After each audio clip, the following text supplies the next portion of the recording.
कर आपका हमारे इस न्यूज चैनल पर हार्दिक स्वागत है। हरियाणा में आने वाले दिनों में कालका और ऐलनाबाद सीट पर विधानसभा उपचुनाव होने जा रहा है। समस्त पार्टियों ने अभी से तैयारी कर ली है।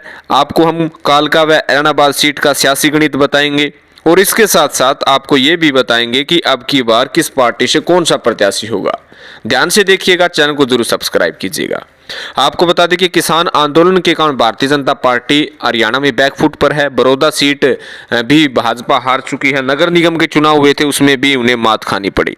लेकिन अब दो सीटों पर विधानसभा उपचुनाव होने हैं। कालका सीट जो कांग्रेस पार्टी ने जीती थी, प्रदीप चौधरी की सदस्यता रद्द होने के कारण खाली है, और ऐलनाबाद सीट से अभय सिंह चौटाला ने अपने पद से इस्तीफा दे दिया, जिसके कारण जो है ये सीट खाली है। अब सबसे पहले हम कालका सीट के बारे में बता दें। कालका सीट में यहाँ से कांग्रेस पार्टी के प्रत्याशी प्रदीप चौधरी ने कुल वोट प्राप्त किए थे 57,948 और करीब 5,931 वोटों से यहाँ पर जीत दर्ज की थी।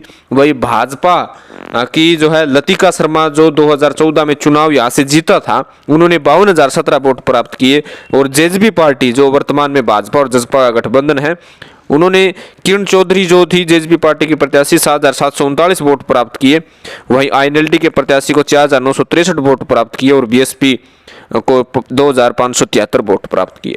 जो कि आपको पता है कि भाजपा और जसपा का गठबंधन है। अगर 52,000 और 7,739 को जोड़ दिया जाए तो लगभग 60,000 वोट होते हैं, जो कांग्रेस से अधिक है। हालांकि बड़ौदा में भी ये जो है जेजेपी और भाजपा के वोटों को जोड़ा जा रहा था, लेकिन वैसा परिणाम देखने को नहीं मिला था। कांग्रेस पार्टी की तरफ से आपको बता दें कि चंद्रमोहन का नाम सबसे आगे चल रहा है कालका सीट से, कि कालका से चंद्रमोहन बिश्नोई यहाँ पर चुनाव लड़ेंगे। कालका सीट उन्होंने प्रदीप चौधरी को जो है दे दी थी, क्योंकि इनेलो पार्टी को छोड़कर प्रदीप चौधरी कांग्रेस ज्वाइन की थी।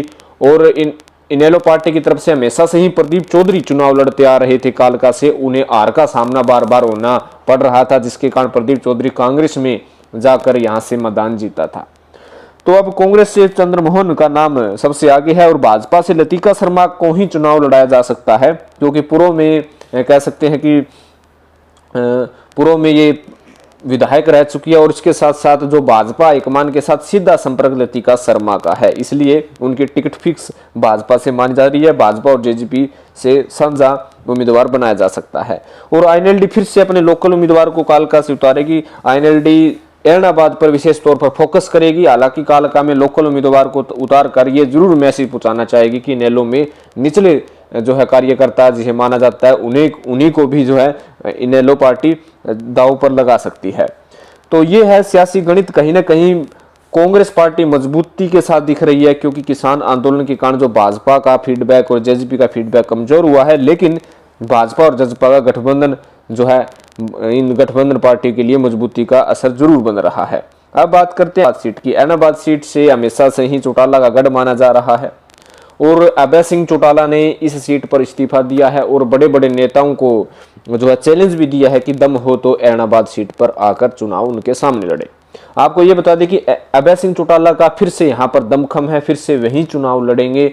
और यहाँ से हो सकता है कि जेजेपी अपना प्रत्याशी उतारे, जेजेपी और भाजपा का साझा उम्मीदवार एक उतार दे, या फिर भाजपा ही अपना उम्मीदवार उतार दे, ऐसा भी हो सकता है। लेकिन जेजेपी और भाजपा की तरफ से जसपा ही यहाँ से अपना उम्मीदवार, किसी लोकल उम्मीदवार को उतार सकती है, यही खबर है। हालांकि अभय सिंह चौटाला का यहाँ पर जीतना लगभग तय माना जा रहा है, क्योंकि पुराना वोट बैंक देवीलाल से यहाँ पर उनके साथ बना हुआ है। तो दोनों सीटों के बारे में आपको जानकारी दे दी। आपको कैसे लगी? अगर किसानों के साथ है तो जय जवान जय किसान टाइप कीजिएगा, या फिर आप बीजेपी के पक्ष में हैं या इनेलो के पक्ष में या कांग्रेस के पक्ष में हैं तो उनके पक्ष में भी आप जाकर कमेंट बॉक्स में लगा सकते हैं, ताकि हमें भी पता लग जाए कि आप किस पार्टी से संबंध रखते हैं। धन्यवाद।